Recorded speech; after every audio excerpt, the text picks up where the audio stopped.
예, 오늘 예수에 대해서 수군거리는 사람들이라는 제목으로 말씀을 나눌 텐데 왜 이렇게 수군거릴까요? 각자 자기가 생각하는 바가 너무나 많기 때문에 그렇겠죠. 이 사람들은 우리도 포함입니다.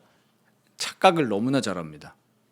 착각을 안 한다고 생각하는데 착각을 잘합니다. 심각할 정도로 착각을 잘합니다. 왜 그러냐면 죄로 인해서 완전히 타락했기 때문에 그렇습니다. 그래서 이 생각이 다 부패했고 오염되었기 때문에 원래 하나님이 창조하신 그 온전한 인격으로 또 온전한 생각으로 세상을 바라볼 수가 없습니다. 그렇기 때문에 이 하나님에 대해서도 온전한 이해를 하지 못하겠죠. 그러니까 하나님에 대해서도 이 왜곡된 이해를 할 수밖에 없습니다. 그 증거들이 무엇입니까? 이 수많은 이방 종교들입니다. 이 신에 대해서 왜곡된 이해를 하고 있는 거예요. 그래서 보면은 어떻게 보면은 조금 우리 기독교와 좀 유사한 모습을 띠고 있는 또 그런 내용들 중에서도 좀 비슷한 이 요소들이 있는 부분들이 많아요, 종교들 중에. 그래서 예전에 뭐 다른 이 나라의 종교들 보면은 제사를 지내거든요. 근데 그런 제사들을 보면 구약의 제사와 비슷한 요소들을 띠고 있는 모습들이 많습니다. 그래서 우리 레이기에서 희생 제사라고 하는 그런 부분들이 이방 종교에서도 비슷한 모습으로 나타내는 요소들이 상당수 있습니다. 그러니까 이게 뭐냐면 나름대로의 이해를 가지고 신에게 접근하는 거예요. 그런데 하나님이 계시하신 말씀대로 하지 않기 때문에 하나님을 온전히 만날 수가 없죠. 단편적인 예를 이렇게 들었는데 오늘 본문을 보면 많은 사람들이 예수님에 대해서 오해하고 있습니다. 말씀이신 예수님께서 육신의 몸을 입고 오셨는데 예수님을 옆에 두고도 예수님을 눈앞에 보면서도 예수님에 대해서 각자의 생각대로 수근수근 거리고 있습니다. 이 결국에 하나님의 말씀, 이 하나님의 계시를 통해서 하나님이 어떤 분이시고 또 우리 인간이 하나님의 형상대로 지음받았는데 죄로 말미암아서 완전히 부패했다, 완전히 오염되었다, 이 사실을 알지 못한다면 평생 우리 삶에 대해서도 왜곡된 생각을 가지고 살아갈 수밖에 없다는 것입니다. 그러니까 얼마나 오늘 우리 하나님 말씀이 귀하고 소중한가를 우리는 더 느껴야 되겠죠. 왜냐하면 하나님에 대한 것, 또 이 세상에 대한 것, 우리 인간에 대한 것에 대한 하나님의 온전한 계시입니다. 이 하나님 말씀을 이해하지 못하면 나에 대해서 이해하지 못하는 것과 같습니다. 나를 창조하신 하나님을 알지 못하는데요. 그래서 오늘 이 말씀을 통해서 우리가 오늘 마음속에 담아야 될 사실들이 오늘 본문 속에 쭉 나열이 되는데 오늘 본문을 보시면 많은 무리들이 예수에 대해서 왜곡된 이해를 하고 있었음을 우리가 봅니다. 지난주 본문 요한복음 7장 1절에서 9절에 보면은 초막절이 가까웠다. 그 시간을 이제 얘기를 했습니다. 예수님의 형제들이 많은 사람들에게 나타내십시오. 이렇게 권유를 했는데 올라가지 않으시고 갈릴리에 머물러 계셨다라는 말씀으로 마무리가 되었습니다. 오늘 이제 첫 장면인 10절에 보면 은밀히 가셨다 이렇게 말씀하시죠. 은밀히 가셨다. 사람들에게 드러내지 않고 은밀히 가셨습니다. 이것조차도 하나님의 주권적인 방법입니다. 왜 가셔야 되냐라고 하면은 율법을 지키셔야 하기 때문에 가셔야 됩니다. 우리 신명기 16장 16절에 보면 초막절에 대해서 나오는데 이 여호와께서 택하신 곳에서 여호와를 배워라. 이 율법입니다. 결국에 예수님은 율법을 완전히 순종하러 오셨기 때문에 나타내지 않으시고 율법을 지키러 은밀하게 가셨습니다. 그때 11절에 보시면 이 명절 초막절 중에 유대인들이 질문하는 내용입니다. 뭐라고 했습니까? 그가 어디 있느냐. 이 말을 봤을 때 여러 가지 내용들이 숨겨져 있습니다. 의도가 숨겨져 있어요. 그게 뭐냐면 이 예수님을 신성 모독죄를 범했다고 하면서 죽이려고 하는 유대인들도 있었고, 또 그 한편에는 예수님이 도대체 어떤 사람일까, 어떤 존재일까, 이렇게 궁금해하는 사람들도 섞여 있었습니다. 유대인들도 당연히 하나님 말씀, 이 율법에 대해서 굉장히 열심히 했던 사람들이기 때문에 예언된 메시아를 기다리고 있던 사람이에요. 그러니까 여러 가지 마음이 숨겨져 있었겠죠. 혹시 저 사람이 메시아인가? 아니면 그냥 특별한 선생 중 하나일까? 여러 가지 생각이 뒤섞여 있었습니다. 그런데 우리가 이 유대인들이 생각했던 메시아상을 보면 도대체 유대인들이 생각했던 메시아는 어떤 캐릭터일까? 이런 생각을 가질 수밖에 없습니다. 쉽게 말하면 사람들이 왜곡된 이해를 가지고 성경을 보기 때문에 이 유대인들은 그저 이 메시아를 자기들의 정치적인 메시아로 생각했던 경향이 컸습니다. 우리나라를 독립시키고 우리를 자유케 하는 그런 메시아입니다. 초월적인, 말 그대로 슈퍼맨이죠. 그런 메시아를 기다리고 있었습니다. 그 증거 중에 하나가 예수님이 우리 지난주에 말씀에 봤었던 7절에 보면 내가 세상의 일들을 악하다고 증언함이라, 죄에 대해서 증언하고 죄인들을 불러 회개시키러 오신 참된 그리스도로 오신 이 예수님을 사람들은 미워했어요. 그러니까 사람들이 꿈꾸는 메시아는 진짜 성경이 말하는 그 예수 그리스도, 우리의 죄를 대속하러 오신 그 그리스도를 바라는 것이 아니라 우리를 그저 잘 먹고 잘 살게 하고 우리나라가 잘 되게 만드는 그런 슈퍼맨 같은 메시아를 원했던 겁니다. 사람들은 왜곡된 이해를 갖고 있었던 거죠. 그러니까 12절 보십시오. 예수님에 대해서 수군거리는 무리들의 모습이 표현되고 있습니다. 뭐라고 합니까? 어떤 사람들은 좋은 사람이라고 하고 어떤 사람들은 무리를 미혹하는 사람이다, 이렇게 얘기를 하고 있습니다. 그리스도를 두고 자기 견해를 나누는 모습입니다. 이 말씀을 보면서 지금 우리의 모습과 지금 세상의 모습을 한번 생각해 보시기 바랍니다. 지금도 마찬가지 아니겠습니까? 각자 생각하는 그리스도에 대한 상이 있어요. 그리스도는 이래야 된다. 예수 믿는 건 이래야 된다. 예수 믿으면 이런 응답이 와야 된다. 나름대로 각자의 생각들이 다 있습니다. 각자의 생각을 가지고 교회에 모입니다. 하나가 되겠습니까? 절대로 하나가 되지 않죠. 왜냐하면 각자 생각하는 그 이미지가 있는 거예요. 예수님은 이래야 된다. 그게 아까 말씀드렸던 세상의 수많은 종교들입니다. 결국에 뭐예요? 하나님 계시, 이 말씀 중심이 아니라 자기 생각을 가지고 이 세상을 살아가는 겁니다. 우리 중국에 가면은, 저는 중국에 가본 적이 없는데 중국에 가면은 뭐 관우, 삼국지에 나오는 관우를 이렇게 굉장히 섬긴다고 하더라고요. 저는 일본에 많이 가봤는데 일본에 가면 정말로 수많은 신을 모시면서 삽니다. 근데 본인들은 그게 맞다라고 생각을 해요. 그게 그 사람들 나름대로의 메시아인 겁니다. 근데 왜 그렇습니까? 자기들이 규정을 해놓은 거예요.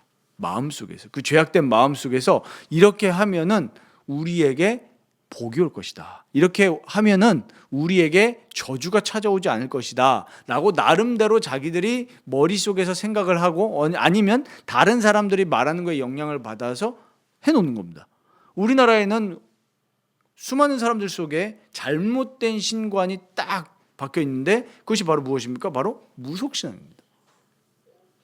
그래서 사람들이 창조주 하나님, 정말 나의 인생을 다 돌보시는 절대적인 능력을 가지시고 우리를 사랑하시는 하나님을 그리스도 예수 안에서 만나는 것이 아니라 인생의 저주가 찾아올 것 같네.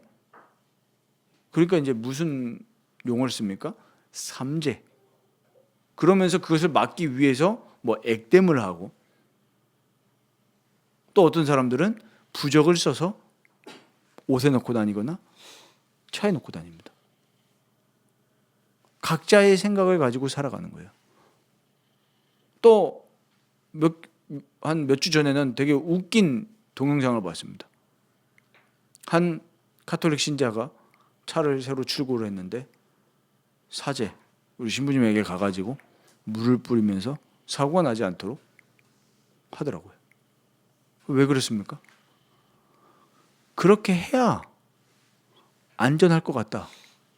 근데 실제로 안전할 것 같다라고 생각해서 하는 게 아닙니다. 그렇게 해야 마음이 안정이 돼서 그래요. 지금도 많은 교인들이 주일날 교회에 옵니다. 그런데 그렇게 안 하면 마음이 안정이 안 되니까 주일날 예배 드리시는 분들도 상당수입니다.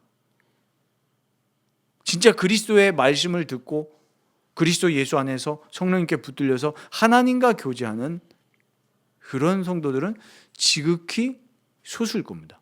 각자 나름대로의 생각을 가지고 교회에 모입니다. 교회나 교회 밖이나 지금 비슷한 양상을 가지고 있습니다. 이게 죄인의 모습입니다. 하나님 말씀에는 전혀 관심이 없고 자기가 규정한 대로 생각을 하면서 살고 심지어 하나님에 대해서도 자기가 규정한 대로 생각을 합니다. 오늘 이 무리들의 모습 보십시오. 감히 말씀이신 예수님, 창조주이신 예수님이 이 세상 가운데 구속주로 오셨는데도 불구하고 많은 사람들은 수군거리면서 그저 좋은 사람이다, 아니다, 미혹한 사람이다, 이 정도 수준으로 예수님에 대해서 평가를 하고 있습니다. 좋은 사람입니까 예수님이? 그리스도신데 단순히 사람 정도가 아니잖아요. 굿맨이 아닙니다. 그리스도로 오셨는데, 우리의 메시아로 오셨는데, 우리의 구세주로 오셨는데도 불구하고 이 정도 수준밖에 안 되는 거예요. 당연한 것입니다. 성령님이 깨닫게 하지 않으시면 이 말씀으로 올 수 없기 때문에 그렇습니다. 지금도 많은 사람들이 말씀이 아니라 자기 생각을 가지고 예배는 이래야 된다, 교회는 이래야 된다, 목사는 이래야 된다, 장로는 이래야 된다 라는 생각을 가지고 교회를 운영하고 있습니다. 그래서 어느 때는 하나님이 세우신, 이따가 오후 예배 때도 말씀드리겠지만 이 장로, 집사 굉장히 중요한 거거든요. 그리스도의 삼중직을 우리가 그리스도는 아니지만 그 그리스도께서 그 기능적인 부분들을 장로와 집사와 목사를 통해서 하시는 부분들이 분명히 있는데 사람들이 실수했다는 이유 하나만으로 직분을 없애는 그런 교회들이 지금 한국 교회에 얼마나 많습니까? 그러니까 자기 생각을 가지고 하나님과 심지어 교회까지도 그렇게 접근하고 있는 겁니다. 그래서 오늘 우리는 정확한 진리를 알아야 됩니다. 우리가 하나님을 알고 나를 알려면 말씀과 성령으로만 알 수 있다는 사실입니다. 하나님의 말씀과 하나님의 은혜가 없으면 우리는 우리를 창조하신 하나님을 절대로 선명하게 알 수 없습니다. 우리 많은 개혁주의 신앙고백서들에서도 이야기를 하지만 우리 특히 벨기에 신앙고백서, 이 벨직 신앙고백서에서 우리 이문에서 뭐라고 합니까? 하나님 우리에게 자기를 어떻게 알리십니까? 일반 계시, 하나님 창조하신 피조 세계를 통해서 알리시지만 진짜 하나님을 알기 위해서는 특별 계시인 성경을 통해서 올바르게 알 수 있다, 이렇게 말씀하고 있습니다. 말씀과 성령으로만 온전히 하나님을 알 수 있는데 오늘 이 무리들의 모습을 보면 세상을 창조하신 창조주가 육신을 입고 이 세상에 오셨음에도 불구하고 그리스도로 오셨음에도 불구하고 예수님을 알지 못합니다. 비참한 사실입니다. 어떤 사람들은 이렇게 얘기합니다. 예수님을 눈으로 보여주면 믿겠습니다. 이런 경험이 있으실 겁니다. 우리가 복음을 전하다 보면 필연적으로 일어나는 일입니다. 보여주세요. 근데 보여줄 수가 없죠. 보여줘도 안 믿을 겁니다. 더 정확하게 얘기하면 못 믿습니다. 말씀과 성령으로 찾아가시지 않으면 죄인들은 우리 찬양에서 하는 그대로 눈이 어두워서 볼 수가 없습니다. 보여줘도 못 믿습니다. 안 믿을 겁니다. 거부할 겁니다. 이게 인간의 모습이거든요. 마태복음 16장 16절 17절에 우리 너무나 잘 아시는 신앙 고백의 모습. 베드로가 이렇게 답변했죠. 예수님이 너는 나를 누구라 하냐 라고 했을 때 주는 그리스도시요 살아계신 하나님의 아들이십니다, 이렇게 고백을 했는데 예수님은 뭐라고 말씀하셨습니까? 이를 내게 알게 하니는, 베드로야 너가 이걸 알게 된 것은 혈육이 아니다, 그러니까 우리의 인간의 지성으로는 절대로 깨달을 수 없는 겁니다. 남이 얘기해줘서 깨달을 수도 있는 사실이 아니라는 겁니다. 누가 깨닫게 하신 거예요? 하늘에 계신 내 아버지시니라. 예수님이 계속 얘기하시죠. 아버지께서 이끌지 않으시면 그리스도로 올 수가 없는 겁니다.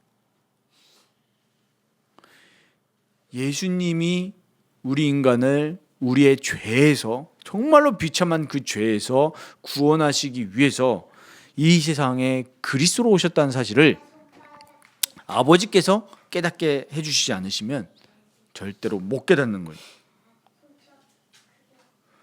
그래서 우리 인간은 하나님의 은혜가 아니면 도저히 살 수가 없는 비참한 존재라는 사실을 오늘 우리는 다시 깨달아야 될 것입니다. 근데 사람들이 잘 오해해서 또 하는 이유 중에 하나가, 우리 흔히 예정에 대해서 많이 오해를 합니다. 그러면은 전도할 필요도 없지 않느냐, 그러면 저 사람은 불쌍하지 않느냐라고 하는데, 성경은 우리에게 분명히 말씀합니다. 하나님이 택하지 않았기 때문에 내가 믿지 않았다, 이런 핑계를 댈 수가 없습니다. 무슨 책임이 있는 거예요? 인간의 악함과 불순종에 대한 책임을 분명히 하나님께서는 물으십니다. 근데 우리가 봤을 땐 충돌되는 것 같잖아요. 우리가 봤을 땐 하나님이 예정하지 않으면 구원 못 받는다며요. 그런데 분명히 하나님은 인간의 불순종에 대한 책임도 분명히 얘기하십니다. 두 가지가 충돌되는 것 같지만 그렇지 않습니다. 우리 편에서 충돌되는 거지 하나님은 두 가지를 다 말씀하셨어요. 인간의 불순종에 대한 책임. 그러니까 우리가 뭐 할 수밖에 없습니까? 찬양과 감사할 수밖에 없는 거예요. 이렇게 악한 나를, 이렇게 불순종할 수밖에 없던 나를 하나님이 말씀과 성령을 우리에게 보내셔서 예수 그리스도를 알게 하시고 믿게 하시고 죄사함 받게 하셨다는 그 사실을 우리는 찬양할 수밖에 없는 거죠. 남이 뭐 구원받다 못한다 그 얘기 교리 가지고 싸움할 게 아니라 내가 하나님께 택함 받은 그 사실에 대해서 우리는 감사해야 됩니다. 그래서 오늘 우리가 뭘 또 봐야 되냐면, 정말로 우리 인간이 얼마나 교만한지를 오늘 우리는 또 직면해야 됩니다. 정말로 교만합니다. 스스로 하나님을 안다고 착각하는 경우가 너무나도 많습니다. 심지어 교회를 다녀도 나는 하나님을 다 알아, 이렇게 착각을 하고 있습니다. 그렇게 인간이 교만한 존재입니다. 하지만 요한복음에서 결정적으로 강조하는 것이 있습니다. 요한복음 1장 14절에 말씀이 육신이 되어 우리 가운데 거하심에 우리가 그의 영광을 보니 아버지의 독생자의 영광이요 은혜와 진리가 충만하다, 이렇게 말씀하고 있죠. 우리가 그리스도의 나타나심, 말씀을 통해서 그리스도를 알지 못한다면 하나님을 아는 것이 아닙니다. 교회 다닌다고 해서 하나님을 아는 게 아닙니다. 많은 사람들이 교회 다니면서 하나님 안다라고 얘기하는데 막상 예수님에 대해서 물어보면 모르는 경우가 허다합니다. 예수님이 도대체 누구시냐? 모르는 경우가 허다해요. 예수님에 대해서 모르면 하나님을 아는 게 아닙니다. 교회 다닌다고 해서 하나님을 압니까? 절대로 그렇지 않습니다. 십자가에서 나의 죄를 대속하여 오신, 십자가에서 죽으신 그 예수 그리스도를 나의 주로 고백하고 믿지 않는다면 그것은 하나님을 아는 게 아닙니다. 요한복음 1장 18절에서도 말씀하죠. 본래 하나님을 본 사람이 없으되 아버지 품속에 있는 독생하신 하나님이 나타내셨느니라. 하나님을 본 사람이 아무도 없지만 이 말씀을 통해서 우리가 예수님을 알게 될 때 우리는 하나님을 알게 되고 하나님을 만나게 되는 겁니다. 예수님이 얘기하시잖아요. 요한복음 14장 6절에 내가 곧 길이요 진리요 생명이니 나로 말미암지 않고는 아버지께로 올 자가 없느니라. 그러니까 정말로 하나님을 만나고 하나님을 아는 사람은 예수님에 대해서 감격하고 예수님에 대해서 더 알고 싶은 마음이 생길 수밖에 없어요. 왜냐하면 예수님을 통해서만 우리는 삼위 하나님을 알 수 있습니다. 근데 그 예수님이 우리에게 어떻게 계시됐냔 말이에요. 이 말씀을 통해서 계시가 됐습니다. 그러니까 정말 하나님의 사람들은, 성령의 사람들은 나타나는 결정적인 특징이 있습니다. 말씀의 사람입니다. 집회를 많이 가는 게 성령의 사람이 아닙니다. 찬양 집회 많이 가고 뭐 교회 봉사 많이 하고 나타나는 성령의 열매 중에 하나일 수는 있습니다. 구제하고 선행하고 봉사하고. 하지만 다 하는데 예수님에 대한 감동과 열정이 없다. 말씀을 통해서 예수님을 계속 알고 교제하는 마음이 없다. 굉장히 우리 생각을 많이 해봐야 됩니다. 예수님이 직접 얘기하셨잖아요. 나로 말미암지 않고는 아버지께로 올 자가 없다. 내가 곧 길이요 진리요 생명이다. 그러니까 하나님이 택한 사람들은 자꾸 예수님께로 이끌림 받게 되어 있습니다. 예수님이 누구신지를 더 알고 싶고 예수님께로부터 흘러나오는 그 은혜와 공로를 누리고 싶습니다. 내가 비록 힘들지만 예수님이 나의 모든 죄악과 비참함을 위해서 십자가 지셨기 때문에 오늘 내가 이 비참함 가운데에서도 예수님을 통해서 은혜를 누릴 수 있음을 사모하게 되는 거예요. 우리가 때로는 돈이 없을 수도 있고 비참함에 처해질 수도 있고 병에 걸릴 수도 있습니다. 하지만 우리가 어디서 위로를 얻습니까? 예수 그리스도로부터 위로를 얻습니다. 예수님이 나를 위해 고난당하셨고 나의 비참함도 다 하시고 우리 인생의 모든 죄로부터 흘러나오는 모든 죄책까지 오염까지 그리스도의 피로 정결케 하셨기 때문에 우리가 그리스도의 피를 의지할 때 가난도 이길 수 있고 질병도 이길 수 있고 그 질병이 우리를 못 무너뜨리죠. 그게 그리스도의 은총입니다. 어제 제가 유튜브에서 우연히 알고리즘에 또 한 영상을 봤는데 저희 로아랑 친구더라고요. 근데 보니까 사업을 하시는 분 같은데 자기 채널에다가 올리신 거예요. 5월 며칠 날 아들이 셋째 아들인데 아들이 죽은 거예요. 근데 왜 감정이입이 되겠습니까? 제 딸이랑 동갑이니까. 정말 귀여운 모습을 그 태어날 때부터 기록 영상으로 요즘에는 다 기록을 해놓으니까 쫙 해놓은 거예요. 찬양이랑 같이. 근데 불과 1년 전인가 2년 전인가 이게 뇌에 암이 생긴 거예요. 근데 그렇게 귀엽고 해맑던 아이가 점점 파리해져 가죠. 그러면 이제 나중에 걷지를 못하는 거예요. 걷지를 못하고 그렇게 좋아하는 이 자동차 장난감을 사줘도 옛날처럼 그렇게 기뻐하지 않죠. 그런데 제가 그걸 보면서 위로를 얻은 게 뭐냐면 이분들이 진짜 우리의 산소망이 예수님을 아는 거예요. 그래가지고 기쁜 마음으로 감사한 마음으로 비록 육신의 이 부모로서 슬프지만 천국으로 먼저 보냈다. 이 신앙 고백을 할 수 있는 거예요. 질병이 못 이긴 겁니다.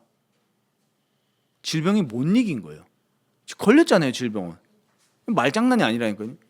많은 사람들이 여기서 무너지잖아요. 그러나 진짜 그리스도인들은 예수 그리스도께서 죽으시고 사망의 권세를 이기시고 부활하신 것을 진짜 믿기 때문에 죽음과 고통이 우리를 잡아먹지 못하는 거예요. 나중에도 우리가 나누려고 하는데 이 철로 역정의 이야기가 그거 아닙니까? 나를 위해서 죽으시고 부활하신 그리스도께서 지금 천국에서 나를 기다리고 계신다. 이 믿음 가지고 돌파한 거 아닙니까? 우리도 마찬가지입니다. 정말로 하나님의 사람들은 내 마음대로, 내 생각대로, 내 견해대로 하나님을 생각하지 않고 내 인생도 내 생각대로 생각하지 않아야 그게 그리스도인입니다.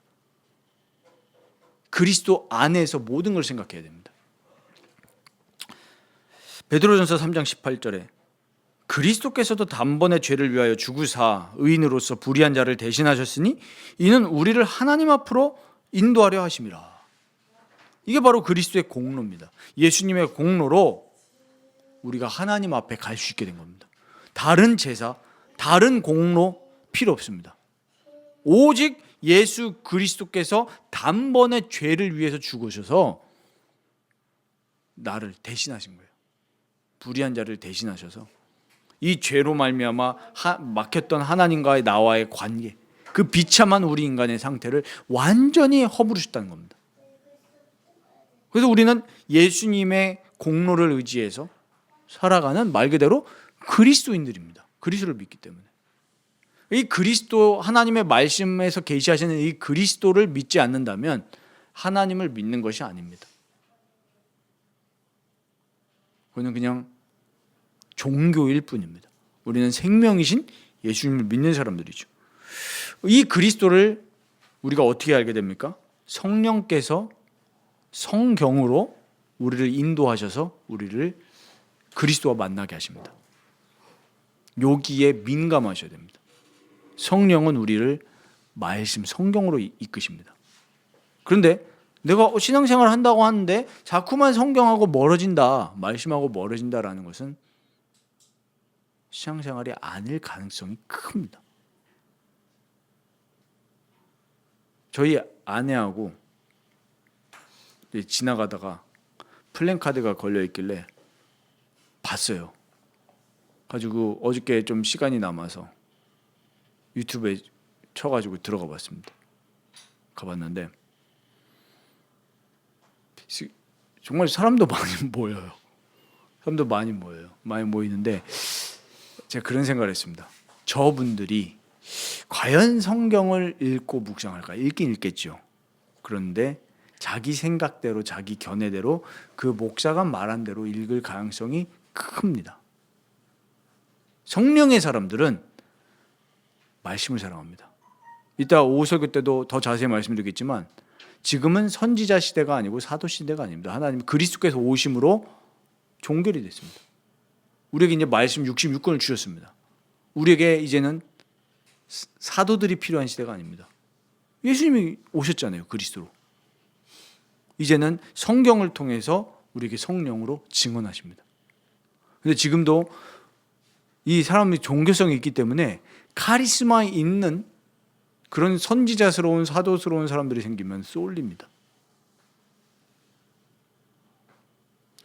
참 저는 감사한 게 뭐냐면 이렇게 변질될 수 있구나라는 것을 봤기 때문에 이게 진리로 향하는지 거짓으로 향하는지 조금 하나님이 백신을 맞게 하신 것 같아요. 아무리 유창한 설교를 한다 한들, 아무리 유창한 프로그램을 동원한다 한들 그 주님의 양들이 자꾸만 성경하고 멀어지도록 교회를 운영하고 또 그렇게 설교를 한다면 그것은 거짓 선지자일 가능성이 크다. 성령은 우리를 말씀으로 인도하신다는 사실을 분명히 기억하시기 바랍니다. 내가 지금 성령의 인도함 가운데 있느냐, 성령의 사람이냐 아니면 육신의 사람이냐 라는 것을 판별할 수 있는 결정적인 증거 중에 하나는 내 마음의 심령이 자꾸만 말씀으로 기울어지느냐 아니면 다른 곳으로 기울어지느냐, 이거를 보면 분명히 알 수 있습니다. 아무리 전도를 많이 하고 봉사를 많이 한다 해도 내 마음의 심중이 말씀으로 자꾸 기울어지지 않는다면 우리는 예수님하고 멀어지는 겁니다. 계속. 교회 당에 간다고 해서 예수님이 거기 계시는 게 아니잖아요. 근데 많은 사람들은 교회 당 가서 예배하면은 예수님으로 충만해진다고 착각합니다. 심지어 어떤 분들은 전도하면 괜찮다고 얘기를 합니다. 그런데 성령은 우리를 분명히 말씀으로 이끄시거든요. 진리의 성령님은 우리의 분별입니다. 베드로전서 1장 23절 보십시오. 너희가 거듭난 것은 썩어질 씨로 된 것이 아니다.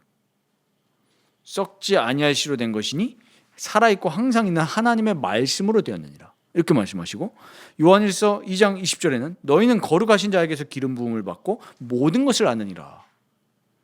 다른 스승이 필요 없다라고 얘기를 합니다. 요한일서 4장 13절에는 그의 성령을 우리에게 주심으로 우리가 그 안에 거하고 그가 우리 안에 거하시는 줄을 아느니라. 성령님께서는 우리를 말씀으로 이끄셔서 알게 하십니다. 알게 하십니다. 아무리 한글을 모르는, 글씨를 모르는 노인분이라 할지라도 성령은 말씀으로 이끄셔서 예수님을 만나게 하십니다. 정말 그거는 제가 봤습니다. 제가 이렇게 노인분들 사역할 때 보면 글씨 모르거든요. 그러나 성령님께서는 글씨를 모르는 그 분들에게도 역사하십니다. 말씀을 듣게 하셔서 성경을 통해 예수님을 만나게 하십니다. 그게 성령님의 사역이에요. 말세에 미혹하는 자가 많아질 거라고 분명히 예수님 얘기하시죠. 미혹한다는 증거가 뭡니까? 많은 사람들이 일어나서 예수님을 얘기합니다만은 사람들을 성경으로 이끌지 못합니다. 누굴 따르게 만들죠? 자기를 따르게 만듭니다. 그래서 그리스도를 더 모르게 만듭니다. 심지어 그리스도를 얘기하면서도 그리스도를 모르게 만들어요. 예수님 말씀이 진짜예요. 나더러 주여 주여 하는 자마다 천국에 이룰 수 없다 하시잖아요. 그리스도를 얘기하지만 실제로 나의 죄도 모르고 진짜 그리스도가 왜 오신 줄도 모르는 사람들이 너무나 많습니다. 성경을 얘기해도 기준이 뭐예요? 다른 게 기준입니다. 지난 주간에 공부하면서 거짓 종교의 특징 책에 써져 있는데 진짜 진리는 오직 성경 이걸로 끝입니다. 근데 거짓 종교는 뭐냐면 오직 성경 플러스 다른 게 자꾸 붙는다는 거예요.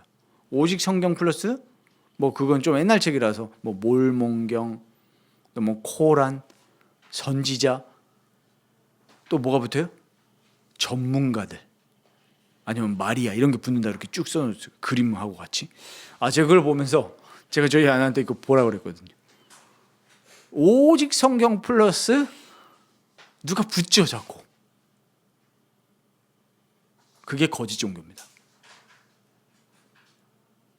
우리는 오직 성경, 이 오직 성경에서 말씀하고 계신 오직 예수 그리스도 이것으로 끝입니다. 오직 성경 외에 누가 다른 기준이 될 수가 없습니다. 지금 유대인들과 무리들은 오직 성경이 아닙니다. 뭐예요? 자기 생각, 자기 견해가 플러스돼서 수근수근 거리고 있는 겁니다.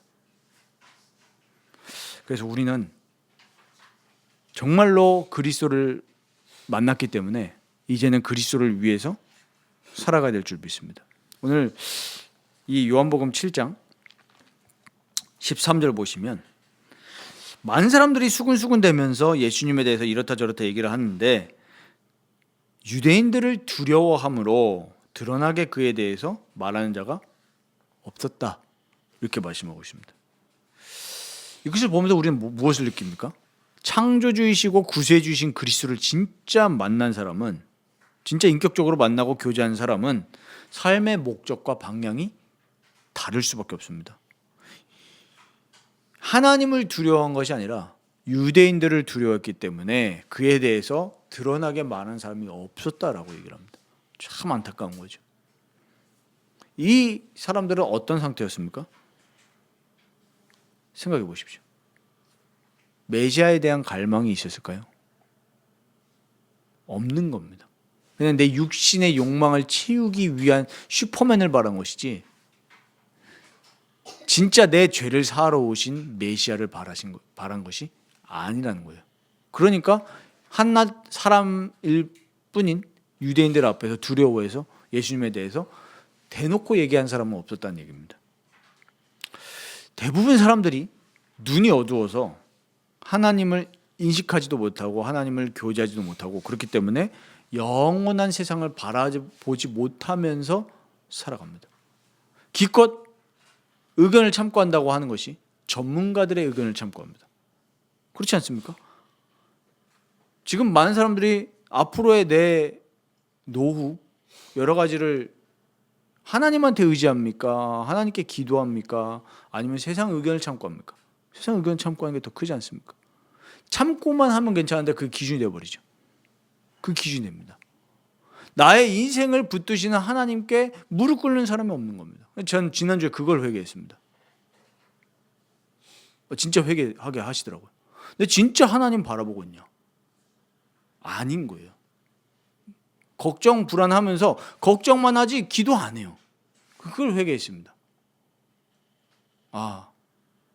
성령께서 지금 나에게 노크하고 계시는구나. 그래가지고 성경을 봤습니다. 성경 말씀은 여전히 저를 위로하고 있고 여전히 저를 책망하고 있었습니다. 위로와 책망이 다 있는 거예요. 근데 기준이 자꾸 뭡니까? 뉴스가 기준이 되고 유튜브가 기준이 되고 이런 시대입니다. 이제는 다 자기들이 전문가가 돼서 다 유튜브에서 다 자기 의견을 말하고 있습니다. 성경이 기준이 된 시대가 아닙니다. 언제나 그렇지만 그렇기 때문에 하나님이 내 생각 속에 없는 것을 우리는 돌이켜보고 회개해야 됩니다. 하나님이 내 생각 속에 없으니까 사람을 두려워하는 거예요. 그래서 오늘 우리는 이 두려움을 넘어서 또 우리 육신의 생각을 넘어서 그리스도를 묵상해야 됩니다. 어떻게 그리스도를 묵상하면 됩니까? 우리는 죄를 사랑하기 때문에 그리스도를 묵상하는 것을 싫어합니다. 그런데 우리가 정말로 죄를 사랑하지 않고 이 죄를 혐오하고 미워하면서 나의 죄를 속죄해 주셔서 하나님께로 이끌어 가신 그 예수님을 진짜 말씀을 펴놓고 묵상해 보시기 바랍니다. 그냥 잡다한 생각 말고요. 말씀을 펴놓고 생각하십시오. 그게 묵상입니다. 베드로전서 2장 11절 12절 보면 사랑하는 자들아, 우리를 어떻게 표현하냐면 거류민과 나그네 같다 라고 얘기하면서 너희를 권하노니 얘기합니다. 이 말은 무슨 말입니까? 우리는 이 세상에 속한 사람이 아니라는 겁니다. 하늘에 속한 자고 그리스도께 속한 자입니다. 거류민과 나그네 같은 너희를 권하노니 영혼을 거슬러 싸우는 육체의 정욕을 제어하라. 영혼을 거슬러서 싸우는 육체의 정욕이라고 표현합니다.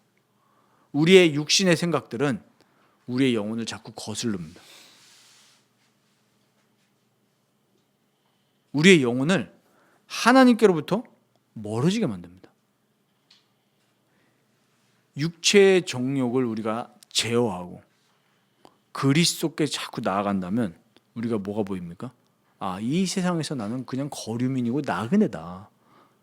그러니까 이 세상과 나는 간 곳 없고 구속한 주만 보이도다라는 그 크루시브의 고백처럼 정말로 예수님의 사랑과 예수 그리스도의 능력과 예수 그리스도의 그 어마어마한 기쁨을 우리가 묵상하면서 누리면서 죄를 점점점 미워하게 되고 죄와 싸우게 되는 겁니다.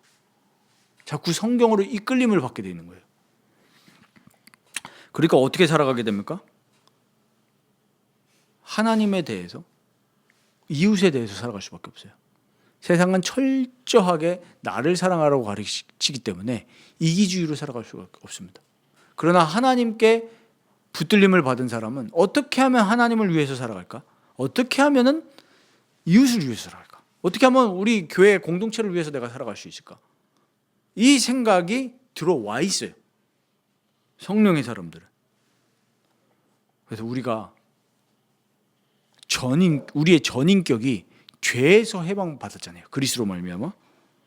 그렇기 때문에 그리스도를 만나고 그리스도와 교제한 사람은 하나님께 대하여서, 이웃에 대하여서 살아가게 됩니다. 그러나 오늘 이 본문에 나오는 무리들은 그리스도를 만나지 못했기 때문에, 메시아를 만나지 못했기 때문에 유대인들을 두려워하면서 예수를 말하지 못했습니다. 그러나 정말 예수께 속한 사람은 예수만 말하게 되어 있습니다. 예수를 증거하게 되어 있고 나의 모든 삶을 통해서, 나의 선행을 통해서, 나의 말을 통해서 예수님을 드러내고 싶어 합니다. 예수님을 드러내는 그리스도의 대사들이 되시기를 축원드립니다. 이 모든 복이 그리스도로부터 나왔습니다. 그렇기 때문에 우리는 그리스도를 말할 수밖에 없습니다. 베드로전서 3장 15절에 보시면 너희 마음에 그리스도를 주로 삼아 거룩하게 하고 너희 속에 있는 소망에 관한 이유를 묻는 자에게는 대답할 것을 항상 준비하되 온유와 두려움으로 하고. 그리스도를 주로 삼아 우리 마음을 거룩하게 하는 겁니다. 이렇게 되면 뭐가 생깁니까? 진짜 소망이 생깁니다. 소망이 생겨요. 세상에 우리는 속한 사람이 아니고 그냥 나그네일 뿐이기 때문에 정말 참된 소망은 예수께 있다는 것을 늘 누리고 있는 사람이죠. 이렇게 누리고 있는 사람에게는 대답할 것이 준비되어 있습니다. 소망 없이 살아가는 세상 사람들에게 예수님을 얘기할 수 있어요. 예전에 한때 이런 얘기가 많았습니다. 지금은 작고하신 삼성의 이건희 회장님을 만나면 예수님에 대해서 얘기할 수 있겠냐? 그 질문이 왜 나옵니까? 저분은 돈이 많고 나는 돈이 없기 때문에 나오는 질문이죠. 그 사람이 뭐라고 하겠습니까? 야, 너 예수 믿으면서 나보다 돈 없네. 이러면 대부분의 그리스도인들이 할 말이 없습니다. 왜 그랬습니까? 실제로 그리스도인들조차도 기준이 그리스도가 아니고 돈이기 때문에 돈 많은 사람 앞에서 그리스도를 얘기할 근거가 부족하잖아요. 그러나 진짜 예수를 알고 말씀을 통해서 하나님을 알게 되면 점점 기준이 바뀝니다. 이 세상의 것은 잠깐이구나. 이 세상 것이 기준이 아니구나. 이 세상을 기준이라고 생각하는 것이 죄구나. 나의 기준은 하나님이어야 되는데, 나의 기준은 오직 그리스도여야 되는데 다른 것이 기준이구나. 그러니까 대답할 것이 없죠. 말할 것이 없죠. 저 사람을 만났을 때 정말 예수만이 참된 소망이다, 예수 부활이 우리에게 진짜 희망이다 라고 말할 수 있는 말씀이 없는 거예요. 말씀이 없으니까 마음에 대답할 것이 없죠. 그래서 많은 사람들이 이렇게 질문합니다. 전도 어떻게 될지 모르겠어요. 전도법. 또 많은 분들이 이렇게 얘기합니다. 예전에는 정리된 메시지로 복음을 전했는데 지금은 복음을 어떻게 전할지 모르겠어요. 사실 근데 그게 정상화의 시작입니다. 말씀을 정리해가지고 전하는 그게 진짜 전도겠습니까? 아니면 진짜 내 삶 속에서 예수님과 진짜 교제가 돼서 예수가 진짜 소망이다 라고 얘기하는 그 폭발력은 다른 거예요. 내가 돈이 없는데, 내가 건강하지 않은데 예수님이 나의 소망이다 라고 말할 수 있는 사람이 그게 진짜입니다. 전도법이 아니죠. 성경은 얘기합니다. 너희 속에 있는 소망에 관한 이유를 묻는 자에게 대답할 것을 준비해라. 우리 진짜 소망의 이유가 뭔지를 우리는 성령의 이끌림을 받아서 말씀 속에서 캐내야 됩니다. 캐내시기 바랍니다. 우리 지금 저희 다 알지 않습니까? 상황과 사정을. 세상으로 봤을 때 그냥 불쌍한 사람들이 모였습니다. 그러나 그건 세상의 기준이고 정말 예수 안에 있으면 우리는 복된 사람입니다. 정말 소망이 있고 평안한 사람들입니다. 그렇지 않습니까? 제가 지난 주간에 여러 가지 사역들을 생각해 보면서 그래, 내가 말할 수 있는 게 예수 부활, 예수 생명. 인간이 죽음 앞에서는 아무것도 소용없구나. 근데 그때 유일한 소망이 뭐예요? 예수 믿으면 하나님과 영원히 함께한다. 부활해서 영원히 주님과 안식한다. 이게 얼마나 진리고 소망인지 몰라요. 이거를 말할 수 있고 내가 이것을 소망하면서 살아갈 수 있는 것이 얼마나 감사한가. 이게 묵상이 되어졌거든요. 정말 우리의 소망은 그리스도뿐이다. 그래서 이 베드로전서 3장 15절 한번 깊이 묵상해 보십시오. 우리에게 있는 소망에 관한 이유를 묻는 자에게 대답할 것을 준비해라. 온유와 두려움으로 하고, 이렇게 조건도 하나님은 말씀하시죠. 사랑과 두려움으로. 그래서 우리 오늘 말씀을 맺으면서 정말 나의 죄를 대속해 주신 그리스도, 오늘부터 이제 우리가 그리스도의 삼직을 설교를 할 거거든요. 오늘은 선지자, 그 다음에 제사장, 마지막 주에 왕은 우리 전사님이 설교하실 건데, 정말 그리스도의 직을 행하러 오신 그 예수님께 감사하시길 바라고 찬양을 드리시길 바랍니다. 정말 예수님과 교제하시면서 평안함과 기쁨을 누리시길 바랍니다. 이것을 위해서 우리가 구해야 될 것은 딱 한 가지입니다. 우리를 그리스도께로 이끄시는 것은 성령님입니다. 성령님의 인도하심과 성령님의 지배에 내가 나를 내어드리기를 결단하시길 바랍니다. 성령은 우리를 계속 말씀으로 이끌도록 간구하시거든요. 근데 우리가 그걸 거부하죠. 분명히 말씀을 읽어야 되겠다 이런 생각을 누가 주십니까? 누가 주세요? 그거 성령님이 주시는 거거든요. 말씀을 읽어야 되겠다, 이거 성령님이 주시는 건데 우리는 또 어디에 순종하죠? 성령님의 부르심에 순종하는 것이 아니라 내 육신의 정욕에 순종합니다. 육신의 편안함에 순종합니다. 그래서 성령으로 충만하시기를 구하시기 바랍니다. 성령으로 충만하면 육신의 정욕을 거스를 수 있습니다. 그리고 믿음으로 충만해지시기를 구하시기 바랍니다. 믿음으로. 그리스도를 믿는 믿음. 그리스도를 믿는 믿음은 어디서 나옵니까? 말씀에서 나옵니다. 그러니까 이 성령과 믿음과 말씀은 톱니바퀴처럼 굴러갑니다. 그래서 이번 한 주간 정말 우리의 주 되신 그리스도를 만나시고 교제하시고 또 그리스도께 영광을 돌리시고 그리스도를 자랑하는 또 한 주간의 삶이 되시기를 주님의 이름으로 축원드립니다.